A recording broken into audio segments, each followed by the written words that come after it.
Dando continuidade à última aula, que nós fizemos uma revisão sobre a matéria, né, sobre suas propriedades, e entramos na transformação da matéria.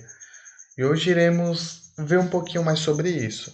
Vimos na última aula que a matéria pode ser encontrada no estado sólido, líquido e gasoso. Quando eu falo sólido, significa que as moléculas da matéria, elas estão bem unidas, tá certo?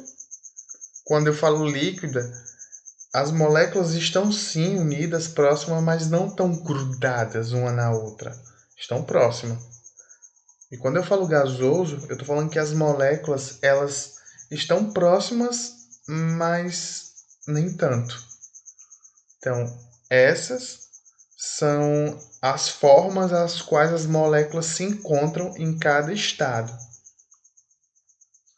E aqui, pessoal, eu tenho um esqueminha para mostrar para vocês como ocorre, por exemplo, a passagem do estado sólido para o estado líquido para o estado gasoso. Tem nome isso? Ou é só sólido, líquido e gasoso? Não. É um processo, cada um, não é? Então tem um nomezinho. Por exemplo, se eu tenho o gelo, imagine, eu abri minha geladeira, tinha os cubos de gelo.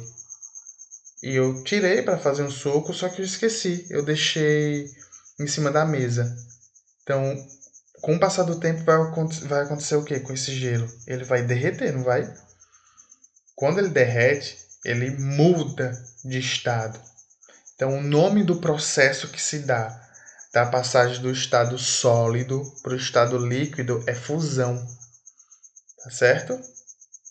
E nós sabemos que quando eu tenho algo líquido e eu deixo ele ali, com o tempo ele vai evaporar, né? Vai virar fumacinha, entre aspas, aqui. E esse processo do estado líquido para o estado gasoso nós chamamos de vaporização. Agora, se eu tenho, por exemplo, o vapor, uma nuvem.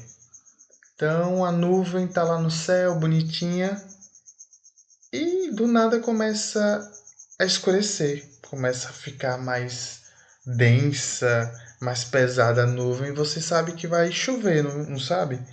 Então, quando essa nuvem, que é um gás, começa a formar água, ou seja, quando eu tenho o processo da transformação do gás em líquido, nós chamamos de liquefação ou condensação. Condensar e juntar, pessoal. Então lembra, ó, as moléculas do gás, elas estão distantes. Quando eu junto ela vai ser condensada. Então vai do estado gasoso para o estado líquido. Entenderam? Então o gás vira água aqui. E lembrando também que nós temos aqui a solidificação, que vocês sabem, né? Que é quando eu pego a água e coloco na geladeira, por exemplo, vai virar o quê? Uma pedra de gelo, um sólido.